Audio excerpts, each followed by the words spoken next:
The Church cares, and so does the St. Raymond Annadas Foundation for Freedom, Family, and Faith. Hi, I'm Anne DeSantis, Executive Director. In 2015, the Mercedarian Friars came together because they wanted to start a foundation to help families in crisis. And that's exactly what we've been doing over these years. Whether it be something to do with divorce, separation, trauma, job loss, loss of a loved one, or other adversities, we've helped so many families get through those tough times through the spiritual works of mercy. We'd love to hear from you. Please do get in touch with us for our services.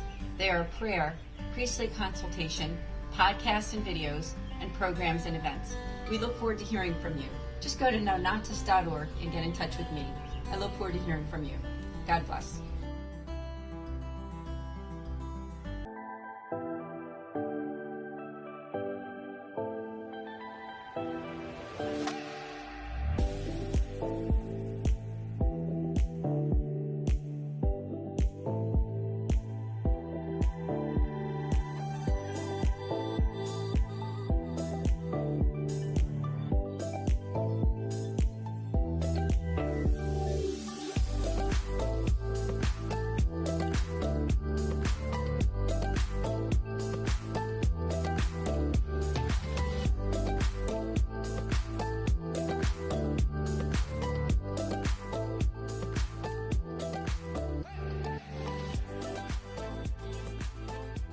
Fiat Ministry Network and Patchwork Heart Ministry present Journeys in Faith. Now, here's Anne DeSantis.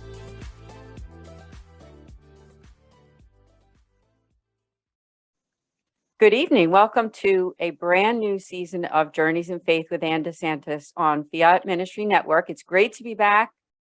Happy fall to everyone. And I have a wonderful guest for you for our very first show of the season. I have Matthew Pinto. He's a husband, a father, and he is the founder of Ascension Press and also the new Genesis group, the Catholic Incubator. Matt, thanks so much for joining us on Journeys in Faith. And it's good to hear your voice, and it's good to see your face on this this different medium here. That's right. That's right. We have so much to talk about. Let's just start out with you. You're a husband, a father. I know that you just shared with me that you're also going to be a grandfather. That's yes, such a for big the deal. first time. Yeah. Talk about that. Yeah, my oldest son met a lovely girl, great family from down in Ave Maria University, and they got married in January. So, a little bit less than a year ago. And she comes from a large family. He comes from a large family. They were eager to kind of jump into that world. And so in a few months, we will be grandparents. Well, we're already grandparents, but the child will be with us. So our first grandchild will enter this world in just a few months. We're excited. Awesome. Awesome. And as I mentioned at the beginning, that you are the founder of Ascension Press, and so many people are familiar with Ascension. Let's talk about that. I mean, what Ascension Press and Ascension Presents has done over the years is just incredible. What was that like for you leading that group? Well, it was extraordinary. I mean, really, if I didn't do anything else for the rest of my life, the personal satisfaction, not from God's point of view, but from my point of view, the personal satisfaction, it would be enough. But I still feel young, at least young in heart. And so there's a lot of other things coming, and which I'd love to share about. But Ascension was extraordinary. It was a blessing, and it was a blessing to many, many dozens of persons who were joining us. It's now being led by my former COO, Jonathan Strait, and the company's in excellent hands with Jonathan and a wider team of people. So good things are coming there. You can expect every year Ascension is going to be doing great things. So it was a great, great experience. How does one begin to put words on 23 years of apostolic, dynamic, fun, exciting, tiring, as all ministry can be, work? But it was a blessing in my life.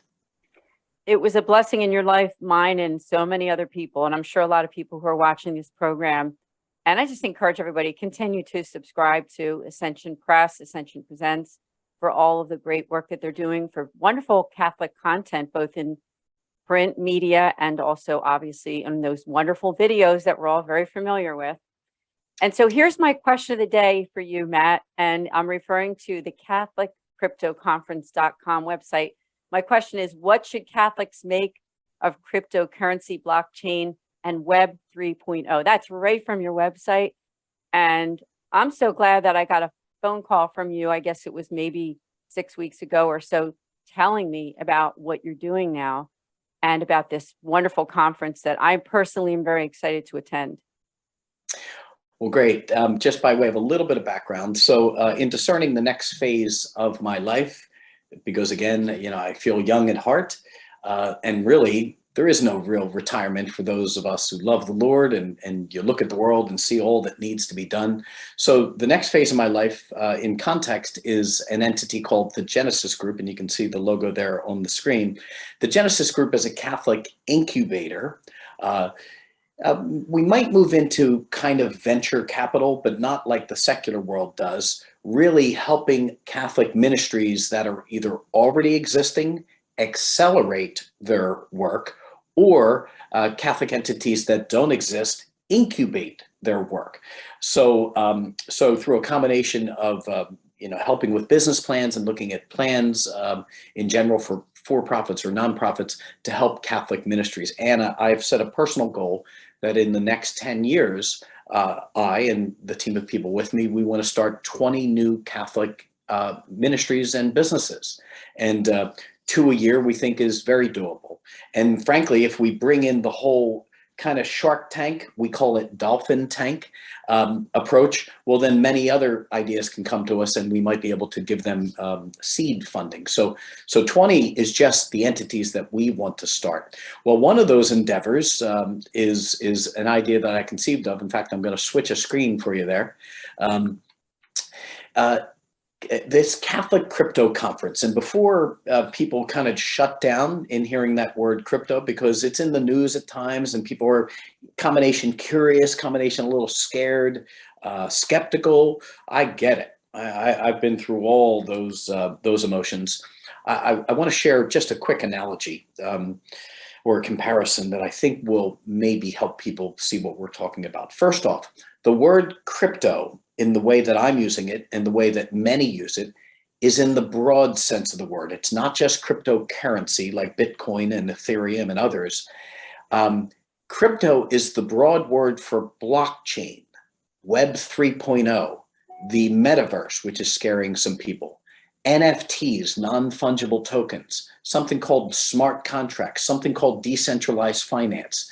And what I and many people believe is it's very possible we are looking at a tech wave on par with the size of the internet itself that came to us in the early to mid to late 1990s. So with the broader definition of crypto, meaning not just cryptocurrencies and the 16 or 17 or 18,000 tokens that make up these currencies, of which 95% will fail, we're talking about blockchain, this new technology that really hit the world about 20 years ago, but really 10 years ago in earnest. And so that I wanted to first establish that. And the analogy, and I'll make this point quickly, is if you and I, Anne, were talking in 1995, and I were to say to you, you were Bishop Smith or Bishop Johnson or Father Jones, Bishop Johnson, there's something called email. There's something called the internet. It's also called the World Wide Web. And I know that sounds a little scary, World Wide Web going to capture us all. But many people in New York, the financial capital, and in Silicon Valley, the tech capital, believe that this internet thing is really going to be big. It's going to touch maybe most areas of our life. Well, the church, Anne, substantially missed that wave. We were 5 to 8 to 10 years behind the secular world. With the advent of blockchain and cryptocurrency, I'm positing that we should do a conference now so we're not 5 to 8 to 10 years behind with this new technology. Yeah, I remember you said these exact words pretty much when you talked to me on the phone and you explained everything. And I thought, oh, wow, this is big. And admittedly, I've had invitations on my website for Bitcoin and different things. And, Matt, I just didn't know too much about it to really delve in. So to me, it's coming at a perfect time when I think most people have heard of Bitcoin. And as you said, there might be somewhat of a negative connotation there, but it's a little bit different when you look at in a broad sense of what you're doing with this Catholic crypto and the conference that's coming up. And I mentioned to everybody that it's November 17th and 18th in Valley Forge, Pennsylvania. And to make sure that as you're watching this program, take out your phone or your laptop and you want to look up CatholicCryptoConference.com and register. And tell us, I mean, we're going to talk more about this after the break, but is there anything else that you wanted to share just about your thoughts about how this all got started and where you see it going? Yeah. The second one's a big question. So how it got started is I got involved maybe 4 or 5 years ago, but I had a day job. Ascension was glorious, but it was all consuming. And so I just had my assistant purchase Bitcoin and Ethereum and begin to dabble around. But it wasn't until I stepped down from Ascension about 1.5 years ago that I just had a little bit more time to begin to look at the world and reflect and start to extrapolate about where things are going. And the whole crypto thing was in the news. And so I, like tens and tens of millions of people, have gone, down the rabbit hole, as they say, and our minds are getting blown as to what this could mean. First off, I want to put you at ease and anyone who's watching. And many people immersed in the field say that we are barely in the first out of the first inning of a 9-inning baseball game. So we're still very early. Just like in 1997, it would have felt like we were late to the internet after all that had gone on in those first few years.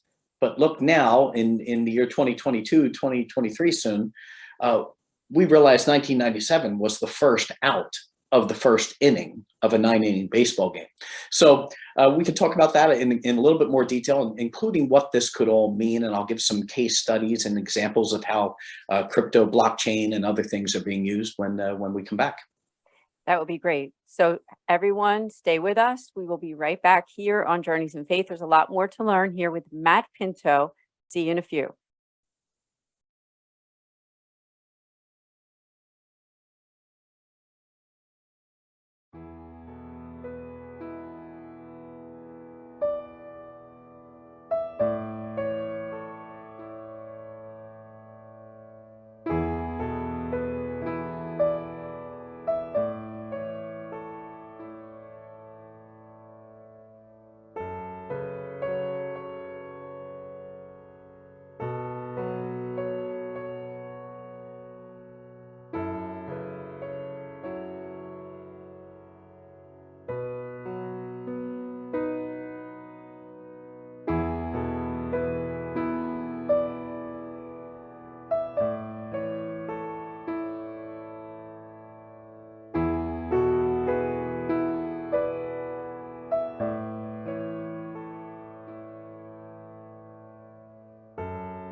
Welcome back here to Journeys in Faith here on this Friday evening with my guest, the first guest of the season. It's so exciting to have such a wonderful guest on our first show is Matthew Pinto. He is the founder of Ascension Press and also now with the Genesis Group, the Catholic Incubator.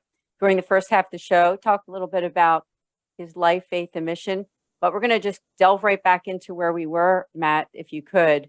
You were going to talk about a little bit more of a detail about this Catholic crypto. Yeah, so Catholic crypto is just kind of a clever name. I love the church. This is a movement, a tech movement, cryptology, cryptocurrency, blockchain, Web3. The metaverse sounds a little scary, and we should have caution. And several other things. And so I concluded a number of months ago that, I love the church. The church needs any and all things that can help it. Is there something here that if we can begin now to study early in the development of these new technologies, do we have an offense and a defensive strategy? An offensive strategy is how can we use these for the gospel? How can we use these for the common good?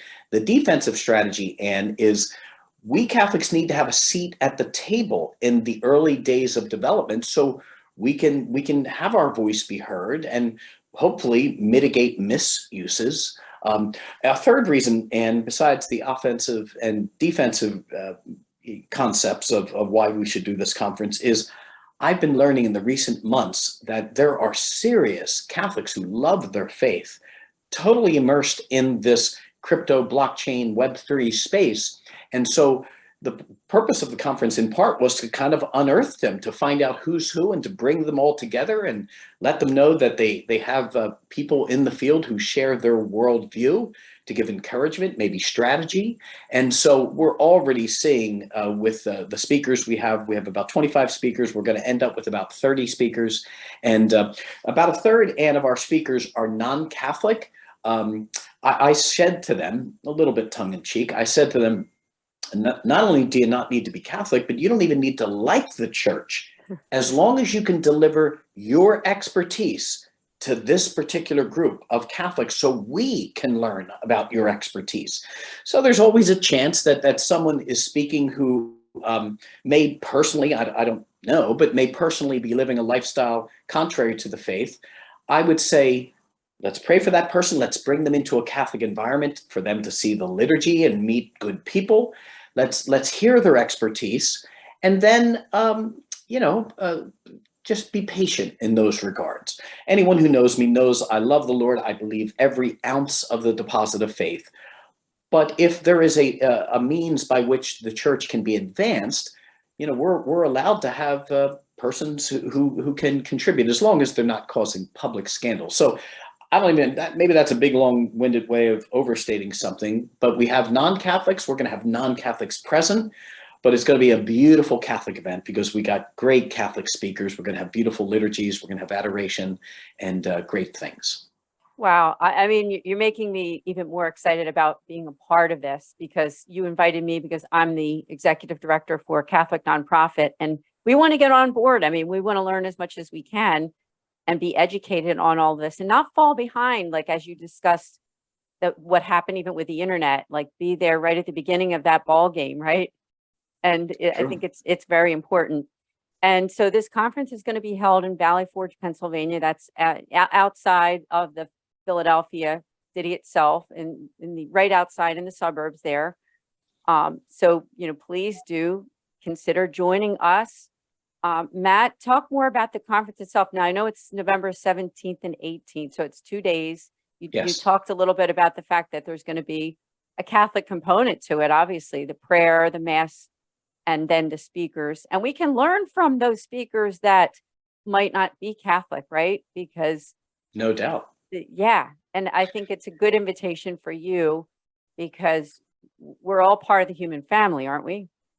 We are. And remember, well, we're asking the non-Catholic speakers to come in to speak about decentralized finance or the metaverse or NFTs. So they're giving us their expertise in their discipline. And if they're top of the game in that world, I want them at the conference, outside of someone being known publicly for a scandal that would absolutely confuse the faithful, but that would have to be a prominent person, most likely. So one thing that we're going to do, and that I'm really pleased about, first off, we have 5 different tracks that have a multiplicity of speakers over 2 days. So we're going to have a track specifically for new to crypto. It's going to be an intro to blockchain, an intro to cryptocurrency, an intro to Web 3.0, an intro to the metaverse, an intro to NFTs, real introductory, how to protect yourself from some of the nefarious things, people, hijacking your email. And so we're going to have questions like that as well we're going to address. But then we're going to have panels and interesting things as well. But Anne, 3/4 of the way through the conference, I wanted to make this a conference that it wasn't just we in the audience receiving information and we get all excited and that's interesting and good, and often nothing is done with it. So what we're doing 3/4 of the way through the conference is we're stopping all talks. We're going to break up the audience, as many as would desire to, into 5 different strategy sessions where each of them will be given one question that they're particularly interested in, such as how can the church use blockchain? They've already learned about it.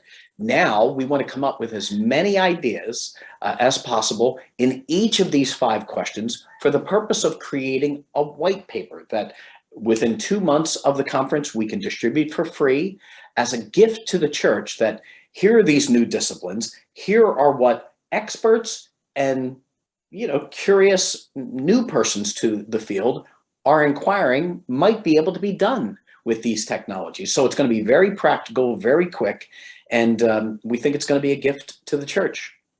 Well, I like the way that you're incorporating doing, because my original degree was in teaching, and you can't help but see the fact that you're putting that into tactical sort of real life, not just, jotting things down or memorizing facts, but doing. And that's where people learn, isn't it? When they actually do, they communicate with other people, they brainstorm, and that's where things really happen. So I just think that's great, the way that you're going about this and organizing the conference itself. Somebody's watching this and they're thinking, is this conference for me? Is it really for anybody, Matt? Or is it mostly for people that are in business and working? Or can it be for those, like maybe that stay-at-home parent too? Or would you say that it's more for people who are either working in the church or, doing something in business? Sure. So the short answer is it's absolutely for everyone, in the similar manner that that the telephone was for everyone and the internet was for everyone. Now, that being said, and this first year I wanted to walk before we ran, so I limited attendance to 400, a little bit less than 400, 385, just because, again, we're taking risk here in putting on the conference. It's no small task. Again, when you have 30 speakers coming into town with all the lodging and the travel and the rental space, it's quite substantial. So all things being equal, I would prefer most of those 385 plus people to be in ministry, because we would like ministries like your own to understand these technologies, so so the conference can be leaven for you. It can, that old adage is not giving a fish, but teaching someone how to fish, because then you can go off and do this on your own.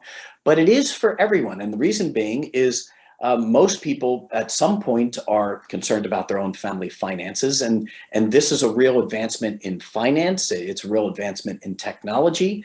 And it's coming. It's coming. All of these technologies are coming. So at a minimum, getting an introductory understanding of these disciplines is not only going to be a fun intellectual exercise, but it's going to be practical. At a minimum, you can talk to your children about these new things, and they'll think you're hip and with it. So, Yeah. but really, to me, if I had just one demographic, that had to be there, it would be Catholic dioceses, parishes, and ministries. But we're welcoming all who would have interest, because this is going to affect us all. The level it will is another question, but it's come. It's already here, and it's coming, and we're in the very, very beginning stages. You're mentioning diocese and archdioceses, so maybe we should just make a shout out to those people who work at dioceses and archdioceses, archbishops, bishops, all the staff. I mean, obviously, you are trying to make that outreach, and really, we want to make that outreach to the greater Philadelphia area, obviously, right? Don't we? And also to all those surrounding dioceses, but also outside, right? Outside, people that are flying in from other dioceses and archdioceses. Talk about that. Yeah, in fact, in just a few days, in fact, prior to this call, I was doing a little editing of something. So all 389, I forget the exact number, but it's somewhere in that range, bishops, within about a week and a half, will receive a personalized invitation to the conference. And often they can't do these things, but some will. We already have one bishop who's already registered. So we want to get it out to them, because in our hierarchical church, granted it's a ground up church, but also a top down church, when the bishop says something in his diocese, the diocese often responds, or at least the staff do. So we're hoping that that outreach, and again, in a matter of less than 2 weeks, almost every bishop in the country will have this invitation with some beautiful collateral and marketing material.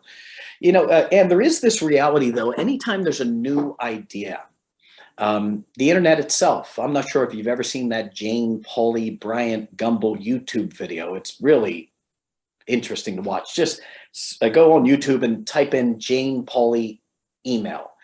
And it's like 1994, and they're curious about look at that at symbol and www. It's really funny seeing it now, this first entry into this new world. Why I bring this up is to make the point that there's cognitive dissonance. The brain doesn't comprehend what you're saying when new technologies hit us. So although the mailing should be done to the bishops, and we are doing it, there'll be curiosity like, okay, what is this and what's this all about?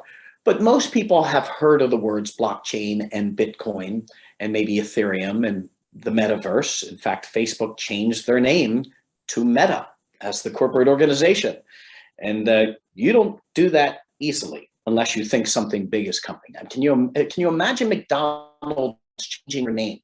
Well, Facebook changed their corporate name to Meta.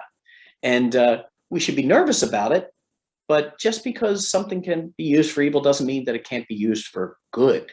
In fact, if it's being used for evil, we need to insert good into it.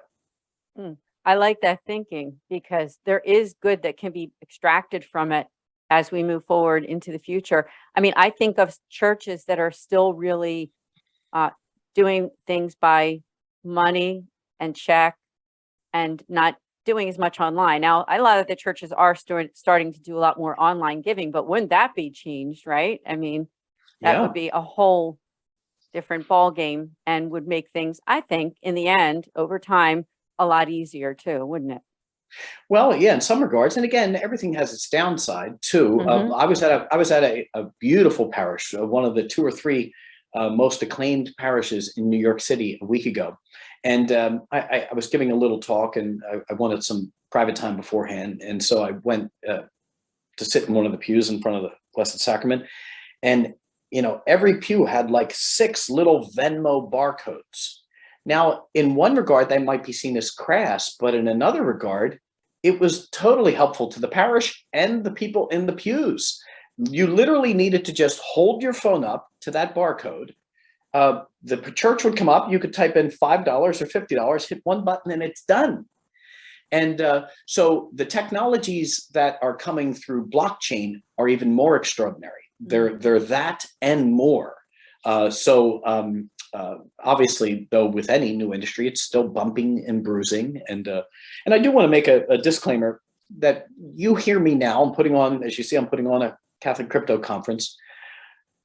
Our key line on our website says, "Let the conversation begin." In other words, I'm not taking a definitive position here. Now, if it looks like a duck and walks like a duck, it's probably a duck. With all the movement happening with corporate America, Wall Street, venture capital pouring into this industry, A. B, the industry already developing use cases that are being used now and it's working, combined with some of the principles or some of the promises that some of this industry is making, it is worthy of a Catholic discussion. That's where I am in this process. I think it's going to be sizable and big. Certain things are going to collapse within it, but the industry itself is not only here to stay, but it is probably a freight train that's coming. I admire your courageousness with all of this, because as you just said, you're opening that discussion. You're not saying that every bit and part of it is going to be perfect right away. It's going to take some time to see where all of it lands, right? And I think that's why you're doing this conference, to bring people together to have that conversation. Yeah. I mean, can you imagine if we said in 1994, Catholics universally said, oh, the internet, isn't that thing with pornography? Like, I hear that's the only businesses making money. I'm not having anything to do with that. Well, where would we be if Catholics en masse, and mass, and writ large, decided not to do anything with the internet? You and I wouldn't be speaking here. I was right just now. thinking the same thing. Yeah. And Father Mike and Jeff Cavins and all the good projects at Ascension and Bishop Barron and others, none of this would be happening. So I would humbly say, let's slow down, let's take a breath, and let's begin to use the God-given minds that we've been given to see where we can steward this new technology in the direction of the good, the true, and the beautiful. Amen. Amen. Now, unfortunately, we're almost out of time. So I wanted to give you a chance to say anything else that you want to say about the conference. I'll say that website one more time for our audience. It's CatholicCryptoConference.com to sign up. So Matt, whatever you want to share. Sure, thanks, Anne.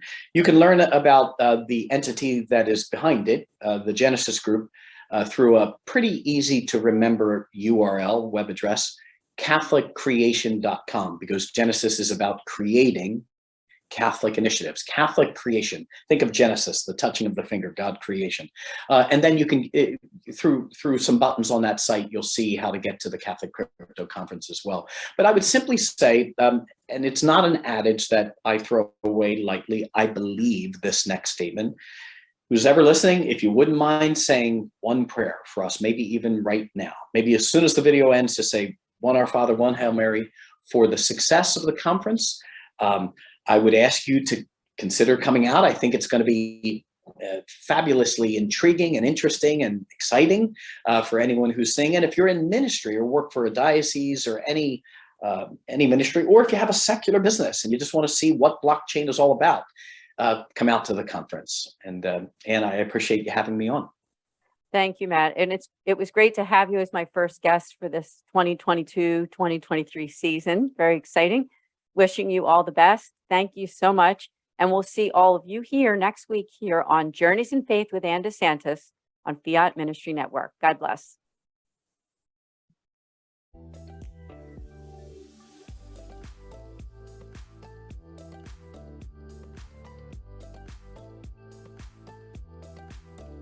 Journeys of Faith is a production of Fiat Ministry Network and Patchwork Heart Ministry.